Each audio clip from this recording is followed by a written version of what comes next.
Assalamualaikum warahmatullahi wabarakatuh. Halo guys, kembali lagi bersama saya Bobby Eren dan kita akan kembali mengomentari video dari Despacito yang judul Pendeta Gilbert menista agama Islam. Benarkah? Kita akan langsung tonton videonya, besok akan kita komentari guys.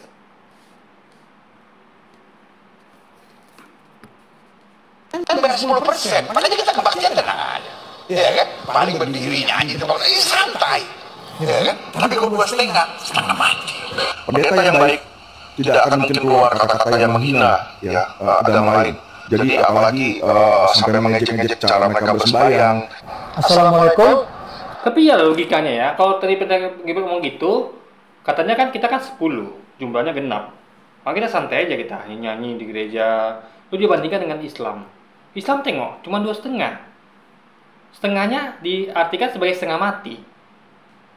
Ibaratnya seakan-akan bahwa kayaknya umat Islam tuh miskin-miskin gitu guys. Kok cuma 2,5 gitu loh. Lihat kita 10 gitu. Maka kita tenang, kita nyanyi. Itu kan ya apa ya, mengejek ya istilahnya. Karena gini loh. Pertama dia nggak usah ada kata setengah matinya lagi. 10 sama 22,5 aja. Itu sudah mengejek namanya. Seakan-akan di Islam tuh nggak mampu bayar 10%. Hanya mampu 2,5%. Kedua, 0,5%, 2,5%, setengahnya tuh diibaratkan seperti setengah mati. Berarti kan betul itu. Jadi membayar itu setengah mati. Jadi betul-betul berat membayarnya gitu guys. 2,5% itu berat gitu kan. Setengah mati bayarnya. Nah, setengah mati sih berarti kan termin orang yang betul-betul nggak punya uang guys. Karena bagi orang kaya nggak mungkin bayar 2,5 tuh apa? Kalau bayarnya setengah mati nggak mungkin orang kaya. Enteng bagi dia harusnya 2,5%. Tapi karena ya itu tadi, karena dia bilang anak dia pastilah orang Kristen itu kaya, sehingga bayar 10% itu enteng. Maka tenang, bisa saking tenangnya ya ibadah itu mereka bisa nyanyi di gereja. Karena mereka tuh bagi mereka enteng itu. Nah kita bayar 2,5% itu berat, setengah mati bagi kita. Itu masalahnya. Jadi seperti mengejek bahwa lihat nih kami kaya-kaya, kami bayar 10%-nya kami nyantai, misalnya nyanyi pula gitu kan. Nah kalian 2,5% tapi setengah mati bayarnya. Itu masalahnya guys. Itu berarti kan minimal dia menista dua hal sini ya. Menista umat Islamnya, dikatakan sebagai orang-orang yang miskin karena bayar 2,5% setengah mati. Kedua, menista dalil itu. Karena 2,5 itu betul diserangnya kan. 2,5 setengah mati. Nah, itu masalahnya guys. Dua hal diserang sini gitu kan. Itu gue pikirnya. Saudara Alvin Lim, Anda jangan jadi provokator. Anda ini sudah pernah ditangkap polisi karena menebar fitnah.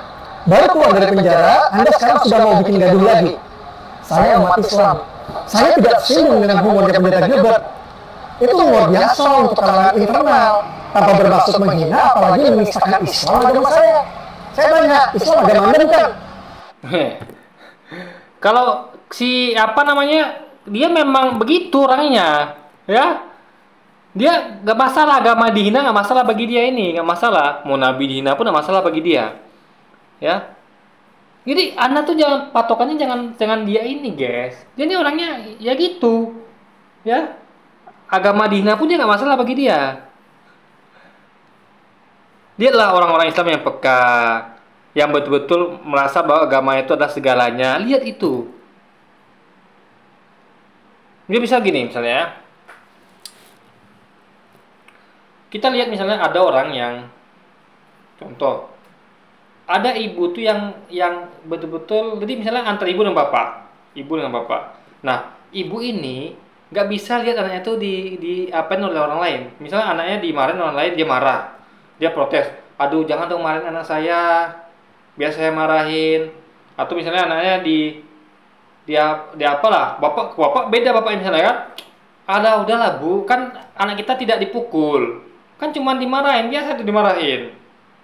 Ini gak sepeka itu gitu loh. Atau misalnya ayah nih anaknya berantem, oh udahlah bu, berantem tuh biasa, dia kan laki-laki. Ibu nggak bisa, nggak, aku nggak mau lihat anakku terluka sedikitpun. Nah jadi kita harus lihat dari nggak semuanya seperti dia ini guys. Ngerti nggak maksud saya? Dia tidak mewakili Islam, itu masalahnya. Orang yang cuek dengan Islam nggak bisa dikatakan mewakili Islam. Carilah orang-orang yang tidak cuek dengan Islam. ya, yang marah ketika misalnya keluarga diinjak, ya kan, yang marah melihat bahwa misalnya kayak nabinya dijadikan kartun, kan banyak juga orang, ada juga orang Islam yang ketika contoh kayak di Palestina itu kan dibunuh oleh orang Israel, kan ada orang Islam tuh yang cuek-cuek saja, ya, mungkin dia termasuk cuek ini, si apa namanya nih, saya lupa namanya nih, ya kan, udah lama saya nggak bahas dia, yang dengan pendapat orang seperti itu dia tidak mewakili Islam. Orang yang tidak cuek, orang yang cuek dengan Islam, yang nggak peduli dengan Islam, nggak bisa dijadikan mewakili untuk umat Islam, nggak bisa, dia nggak cocok di perwakilan Islam, nggak cocok. Jadi perwakilan Islam itu adalah orang yang betul-betul memegang memang menghormati agamanya. Dia tuh nggak rela kalau agamanya itu diperlakukan semena-mena, nggak rela dia. Itu baru cocok mewakili Islam. Orang yang peka terhadap agamanya, orang yang peduli, bukan orang seperti ini, guys. Itu lagi pikirnya. Anda kan pengacara, harusnya Anda tahu tindak pidana itu harus ada mens rea atau niat jahat. Saya lihat tidak ada niat jahat seorang hamba Tuhan seperti pendeta Gilbert dalam hubungannya. Framing suara Anda kepada pendeta Gilbert itu berbahaya, bisa menggaduh domba. Jadi dia menggunakan dalil bahwa karena pendeta nggak mungkin ada niat jahat. Itu masalahnya, guys. Kalau begitu mah gampang, ya, nggak mungkin pendeta tuh buat salah, nggak mungkin ustadz buat salah, nggak gitu logikanya. Kemarin tuh siapa namanya, ustadz apa tuh ditangkap kan? Karena dia tuh ngajarkan sesat ya, apa itu? Saya lupa tuh namanya tuh. Ya, apalagi yang besar juga tuh, guys, ada pesantren besar itu kan. Nanti dalilnya bukan karena dia susah pendeta, maka nggak mungkin dia jahat, nggak mungkin, ya. Mau dia pakai cara bercandaan pun nggak boleh begitu cara bercandanya. Ini bisa saya contohkan gini ya, misalnya ya. Misal gini, keluarga saya bandingkan dengan keluarganya dia ini misalnya. Saya bilang gini, lihat keluarga saya itu bayar tiket ke Jakarta 10 juta, kita di Jakarta kita nyanyi happy kita. Lihat keluarganya siapa ini, saya atau siapa namanya ini, bayar 2,5 juta aja, setengah mati. Apa maksudnya itu? Kalau tidak ada maksud tertentu, itu ada maksudnya. Apa urusannya dia membandingkan keluarga dia dengan keluarganya orang lain? Membandingkan antara agama dengan agama lain dalam artian mau lolos itu apa maksudnya? Kalau membandingkannya memang ada dalilnya, oke lah, ya. Misalnya dia bilang gini, di Kristen diwajibkan bayar perpuluhan 10%, di Islam 2,5%, selesai sampai situ. Menurut saya 2,5% kecil, 2,5% itu terlalu kecil, harusnya 10%. Nah, itu nggak masalah, nggak ada situ niat untuk mengejek, nggak ada. Tapi kalau udah pakai kata setengah mati, lihat tuh bayar 2,5% dia setengah mati, ya itu masalah di situ. Misal saya bandingkan, saya biasanya liburan itu keluar uang 10 juta, lalu keluarganya dia ini misalnya keluar uang liburan itu setengah juta, udah gitu aja nggak masalah. Menurut saya keluarga dia harusnya 10 juta juga dong, nggak masalah gitu. Tapi kalau saya bilang begini, lihat tuh keluarga dia tuh mengeluarkan 2,5 juta aja udah setengah mati, 2,5 juta, 2,5 itu setengah mati, dilukin setengah mati. Lihat saya udah keluar 10 juta, nyanyi joget-joget di Jakarta. Itu kan apa maksudnya coba, guys? Itu kan tentu punya maksud ngomong seperti itu, walaupun itu bercanda. Itu mens rea-nya ada. Nah, dia pasti punya maksud tertentu untuk mengucapkan itu. Ngerti nggak? Nggak mungkin orang itu bercanda tanpa maksud, nggak mungkin. Dia sedang membandingkan dengan cara ngolok-ngolok. Itu maksudnya, guys. Membandingkan. Dia pengen bilang bahwa kita nih beda sama Islam. Kita nih hebat. Bayar 10%, masih bisa joget-joget karaoke nyanyi. Ya kan, nyanyi di gereja. Lihat tuh mereka bayar 2,5% aja setengah mati. Berarti mereka kalau setengah mati apa? Miskin, guys. Itu pikirnya. Membenturkan umat Islam dan Kristen. Anda jadi tokoh publik itu harusnya ngademin, bukan jadi kompor manas-manasin. Begini, itu kritik seorang Kristen kepada Kristen lainnya, itu bagus sekali. Kritik membangun namanya. Ya, bukan ngompori. Yang ngompori itu adalah Pendeta Gilbert karena dia memulai. Ya, memulai. Jadi ketika ada orang buat salah, ditegur sudah biasa. Yang negur kebetulan Alvin Lim. Nggak masalah itu. dia kritik sekaligus menegur. Tiba-tiba ada orang lain yang muncul lagi, itu masalah di situ. Orang ini udah benar, Afilim udah benar, menegur, mengkritik pendeta yang sedang mungkin kilaf, nggak tahu itu apa namanya. Ya, itu kan mengompori, mengkritik bukan mengompori, beda. Misal kalau ini bilang ini, umat Islam lihat itu pendeta Gilbert dia sedang mencari Islam, itu baru mengompori namanya. Ada ajakan kepada umat Islam. Tapi kalau dia mengkritik begitu saja nggak ada ajakan, itu bukan mengompori namanya. Misal gini, ada orang yang menghina keluarga saya. Dia bilang, keluarga si Bobby itu lihatlah keluargaku liburan ke Jakarta, keluar uang 10 juta, kami di Jakarta tuh kami nyanyi. Dia keluarga si Bobby. Kalau dibilang Islam itu kan, keluarga si Bobby. Keluarkan 2,5 juta aja, setengah mati. Lalu ada orang yang mengkritik, misalnya bukan saya, orang lain. Kamu jangan begitu dong. Kamu kok mengejek keluarga si Bobby sih? Itu udah bener itu. Gak bisa dikatakan orang itu ngompori, dia sedang mengkritik sesuatu yang penghinaan. Berdatang orang kayak dia nih, siapa tadi itu kan? Kamu jangan gitu dong, kamu ngompori loh. Ngompori gimana? Justru dia mengingatkan orang akan jangan mengompori. Karena apa yang dilakukan itu adalah menyinggung perasaan Islam. Dan umat Islam itu bukan hanya siapa tadi sendiri aja, enggak. Justru saya tersinggung Saya tersinggung guys. Seakan-akan kita umat Islam ini miskin, ya. Miskin pun kita nggak boleh dilakukan seperti itu, nggak boleh. Jadi kalau kita perbandingan, orang seperti saya lebih cocok mewakili Islam dibandingkan dia tadi. Dia tidak punya perasaan yang pekat terhadap agamanya. Dia tidak punya giro melihat kalau agamanya itu dihina, nggak punya rasa dia. Bagi dia enteng saja. Bahkan itu nabinya pun di gambar kartun pun bagi dia slow aja itu. Ya, mau Islam dibantai di Palestina bagi dia slow aja itu. Ya kan? Nggak pernah kita lihat dia nih membela Palestina, nggak pernah. Saya ngomong terus. Umat Islam Rohingya saya ngomong kan. Ketika ada gangguan terhadap umat Islam, Rohingya kek di Palestina kek atau agama Islam diserang, saya selalu ngomong. Saya sensitif guys. Tapi saya tidak pengen kekerasan. Saya hanya mengkritik, mengingatkan jangan begitu gitu. Saya lebih cocok mewakili Islam. Karena saya peduli sama agama saya. Dia tidak peduli sama agama dia. Keluarga dia dihina misalnya. Keluarga kamu apa ya? Bayar 2,5% aja setengah mati. Itu penghinaan. Dia bilang, nggak masalah kok. Ya, Anda tidak peduli sama keluarga Anda. Saya peduli sama keluarga saya. Ketika keluarga saya melakukan itu, saya protes minimal. Minimal saya ngomong di medsos ini. Jangan begitu dong, itu nggak bagus. Gimana kalau orang yang lain dengar? Malah juga loh. Nah itu kan kata-kata yang mendegradasi umat Islam. Seakan-akan nggak mampu bayar 10% gitu guys. Baru setengah mati, berarti kan lebih dari itu mati lah gitu guys. Nah itulah harus pahami ya. Ya Abu Janda namanya, Abu Janda. Ini kalau kita, jadi jangan pakai Abu Janda lah, jangan. Dia tidak mewakili Islam gitu ya, karena dia tidak peduli sama Islam gitu kan. Haleluya. Jadi sadarilah persepuluhan ada cara membuka pintu gerbang surga. Buat saya persepuluhan adalah cara saya mengkonekkan keuangan saya sama keuangan surga. Oke. Hai guys, jangan lupa subscribe, like, comment, and share kemana-mana ke seluruh dunia.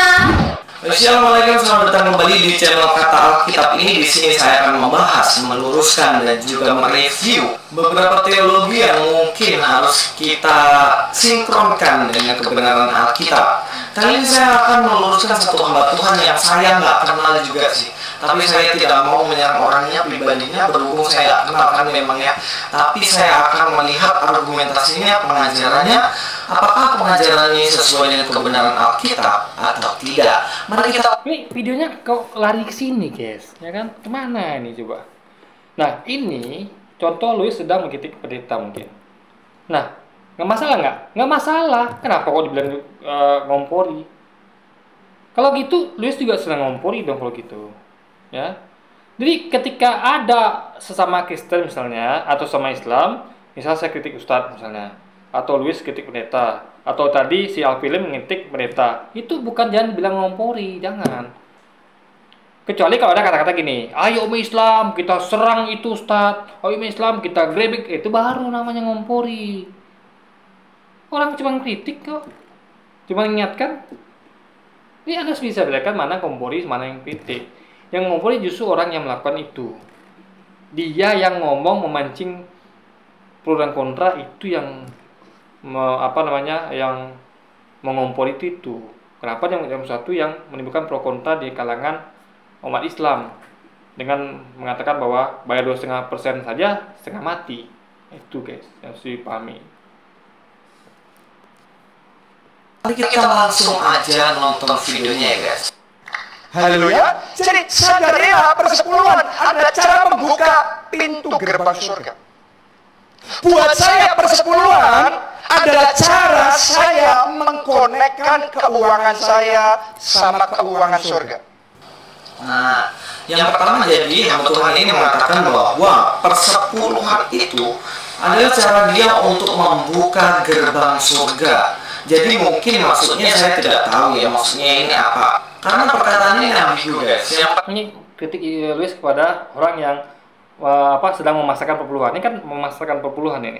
Kita balik ke video Lewis yang kemarin, yang tadi yang saya bahas itu siapa namanya itu yang ibu yang namanya saya lupa itu ya.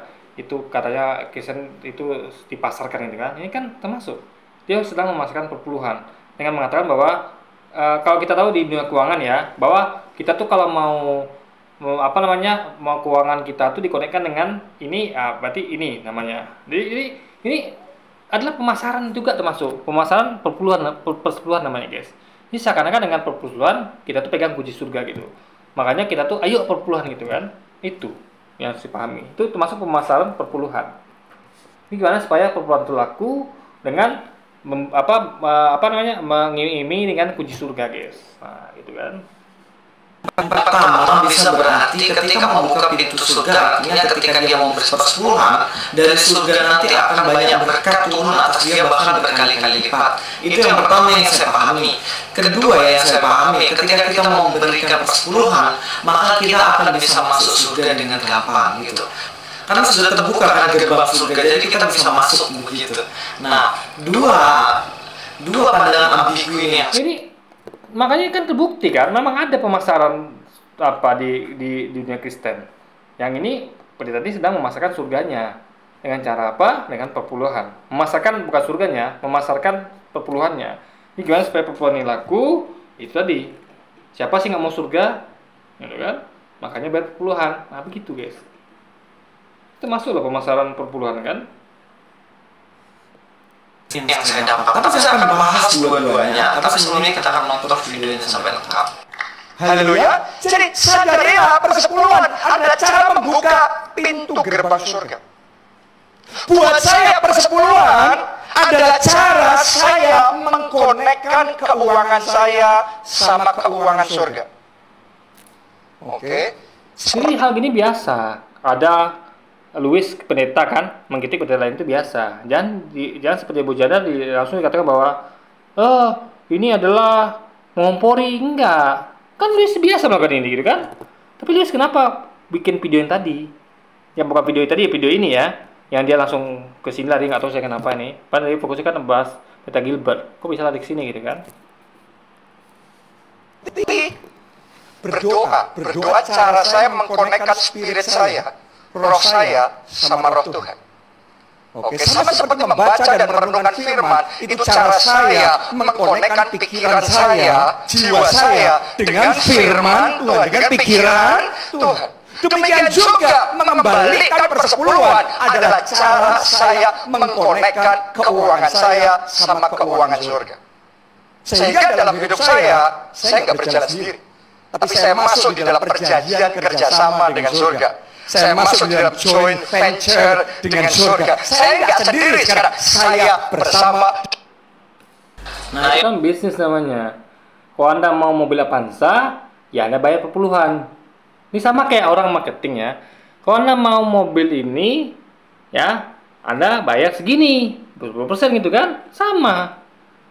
Ini berarti kan fakta tuh ada. Memang dipasarkan perpuluhan itu kan. Jadi apalagi yang lu mau bilang? Dia baru saja kemarin tuh buat video bahwa nggak ada itu pemasaran di Kristen, nggak ada. Ini buktinya. Dengan Anda sampaikan dalil, nggak bisa membantah fakta bahwa itu terjadi. Dari kalangan Anda itu memang terjadi seperti itu, pemasaran terhadap perpuluhan misalnya atau gerejanya terjadi, guys. Nah, ini salah satu buktinya kan. Yang ketiga adalah persepuluhan itu adalah cara dia kerjasama dengan surga. Misalnya keuangannya bagaimana begitu dikonekkan dengan keuangan surga. Nah, 3 hal ini yang coba akan saya kritisi, akan coba saya luruskan apakah ini sesuai dengan kebenaran Alkitab atau tidak. Pertama, yang harus saya kritisi adalah beberapa kali pendeta ini mengatakan bahwa persepuluhan adalah cara saya. Ketika memakai kata cara saya, berarti itu adalah egosentris, di mana fokusnya bukan lagi bagaimana cara Tuhan membuat umatnya menjadi sesuatu, tetapi bagaimana cara pendeta ini membawa jemaatnya untuk menjadi sesuatu. Ini adalah perbedaan yang mendasar dalam pengajaran ini. Ada 2 hal. Pertama, teosentris. Teosentris adalah segala cara fokusnya difokuskan kepada Tuhan, segala cara yang Tuhan inginkan untuk umatnya. Itu adalah teosentris. Tetapi egosentris adalah ketika cara saya, bukan lagi cara Tuhan, tapi cara saya untuk melakukan segala sesuatu untuk tujuan saya. Begini, mau cara saya kek, cara Tuhan kek. Kalau cara saya itu diambil dari cara Tuhan, nggak masalah. Tuhan perintahkan begitu.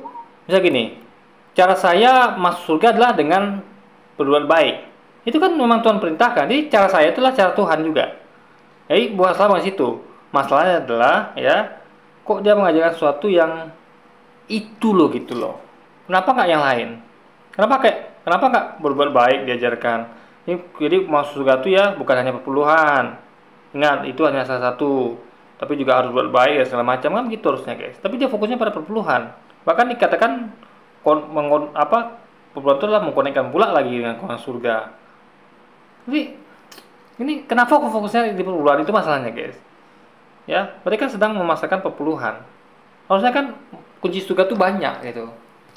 Ya, apa dia lupa bahkan kunci surga yang paling penting di Kristen itu adalah percaya Yesusan, itu kan? Justru bukan perpuluhan. Gitu. Anda mau perpuluhan pun kalau percaya Yesusan juga masuk surga gitu. Nah, itu logika kita, guys.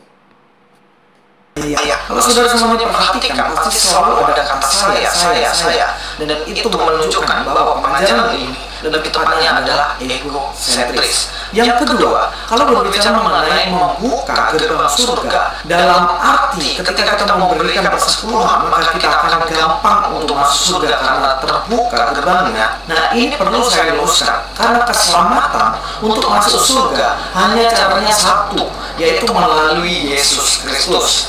Ya itu kan, betul kan, ujungnya situ juga larinya. Ini memang nampak Bapak itu memang bisa setuju Luis ya, memang money oriented, guys. Uang fokusnya. Ya. Dia lupa bahwa di dogma Kristen itu bilang dogma ya, bukan istilah kitab ya. Dogmanya memang gitu. Ya harus percaya Yesus Tuhan. Itu dogmanya. Bapak itu tidak ke situ larinya, dia malah fokusnya adalah uang, guys, kepuluhan. Dalam Yohanes pasal 14 ayat 6 dikatakan, kata Yesus kepadanya, akulah jalan dan kebenaran dan hidup.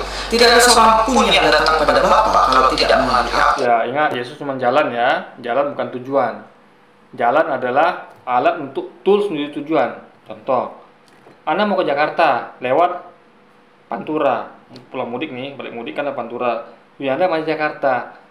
Anda mau bengong di jalan? Kan tidak. Anda akan sampai ke Jakarta. Jadi ketika Anda sudah sampai Jakarta, Anda butuh nggak itu? Jalan itu nggak butuh lagi. Anda tinggalkan nggak? Anda tinggalkan. Buktinya Anda lewat sekali, udah Anda sampai Jakarta, Anda tinggalkan. Anda nggak balik situ lagi. Jadi Anda pakai jalan itu hanya kalau butuh. Kalau nggak butuh ya Anda tidak pakai jalan itu. Sama kayak Yesus. Yesus tuh hanya jalan menuju Bapaknya. Ya, kalau kita sampai Bapa kita nggak butuh dia lagi. Nanti kalau dia pikirnya. Makanya guys harus ngerti beda jalan dengan tujuan. Ya. Tujuan kita adalah Tuhan, bukan nabinya. Yesus cuma jalan itu artinya nabi. Ya, nabi itu jalan menuju Tuhan. Tiap nabi diutus untuk menjadi jembatan dari kita dengan Tuhan. Karena Tuhan tidak mungkin langsung dengan kita, harus lewat jembatan, jalan namanya nabi. Sama kayak kita mungkin ke Jakarta langsung tanpa lewat jalan Pantura. Mungkin tidak dari Jawa Tengah langsung Jakarta tanpa lewat jalan Pantura, nggak mungkin. Makanya ada jalan Pantura, sama Yesus juga jalan. Nggak mungkin kita sampai kepada Bapa kalau nggak ada Yesus gitu misalnya. Dia jalan. Dan jalan itu bukan tujuan sekali lagi. Orang ini kan tidak. Mereka tidak bisa bedakan mana jalan mana tujuan. Mereka menyamakan bahwa kan, oh Yesus juga bukan hanya jalan, tapi juga tujuan. Loh, jalan selamanya akan jadi jalan. Nggak mungkin jalan Pantura akan jadi Jakarta, nggak mungkin. Jalan Pantura aja selamanya akan jadi jalan Pantura. Yesus selamanya akan jadi jalan, bukan tujuan. Tujuan adalah Bapa, Tuhannya Yesus, guys. Itu harus dipahami. Jalannya hanya satu, yaitu melalui Yesus, bukan melalui persepuluhan. Kita memberikan persepuluhan sebanyak apapun, sedisiplin apapun, tetapi jalannya bukan melalui persepuluhan, tapi jalan kita untuk membuka pintu gerbang surga adalah melalui Yesus. Itu yang dikatakan oleh Yesus kepada Nikodemus. Dalam Yohanes 3 ayat 3 dikatakan Yesus menjawab katanya, "Aku berkata kepadamu, sesungguhnya jika seorang tidak dilahirkan kembali." Ingat ya, yang digarisbawahi di situ, seorang tidak dilahirkan. Podcast ini kayaknya videonya kelamaan nih kan. Saya dibahas sesuatu yang di luar konteks. Karena ini kayaknya video Luis lama ini. Videonya dulu mungkin nih, ya kan? Yang nggak tahu ini videonya kapan gitu kan. Ya kita teruskan apa tidak guys, ya kan? Ini hari 2 malam juga nih kan. Jadi mungkin ya kita skip ya videonya. Yang penting kan tadi poinnya dapat mengenai pendeta Gilbert gitu kan. Jadi sekali lagi kesimpulannya adalah Abu Janda tidak mewakili umat Islam, kan dia tidak peduli sama Islam, tidak peduli dia, ya, dia nggak peduli sama umat Islam, nggak peduli sama nabinya, nggak peduli pada kitab sucinya, nggak peduli pada Islamnya, nggak peduli dia, ya, nggak peduli dia, nggak cocok diwakili Islam. Yang cocok tuh kayak saya ini, yang peduli sama Islam. Saya selalu ngomong ketika umat Islam disakiti di Palestina, atau Rohingya atau apapun itu, atau agama saya dilecehkan, saya selalu ngomong. Saya tidak pakai kekerasan, ini masih ngomong, speak saya guys. Itu bukan saya peduli dengan agama saya. Orang yang nyinyir itu bukti dia peduli. Orang yang peduli dia akan diam saja, acuh nak acuh. Bahkan dia ketika ada orang yang mengkritik, dia cenderung membela. Itu masalahnya guys. Orang misalnya agama kita dihina nih, lalu orang mengkritik orang yang menghina agama kita, dia malah membela orang yang kritik yang menghina itu. Nah, itu berarti udah lebih daripada acuh nggak acuh itu. Orang acuh saja nggak boleh guys. Orang melihat agamanya dihina, dia acuh nggak acuh, itu nggak boleh.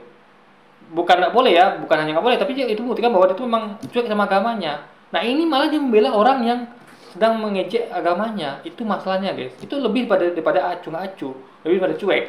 Ini adalah betul-betul dia tuh sebenarnya agamanya apa gitu loh. Memang agama Islam, dia ngaku Islam, tapi kita nggak yakin dengan keislaman kalau bicaranya. Kok bisa udahlah acuh nggak acuh aja nggak bagus, cuek aja nggak bagus, ini dia malah membela orang yang sedang menghina agamanya. Itu masalahnya guys. Oke, jadi mungkin sekian dulu aja video kita kali ini, dan sampai jumpa lagi di video-video selanjutnya. Wassalamualaikum warahmatullahi wabarakatuh guys.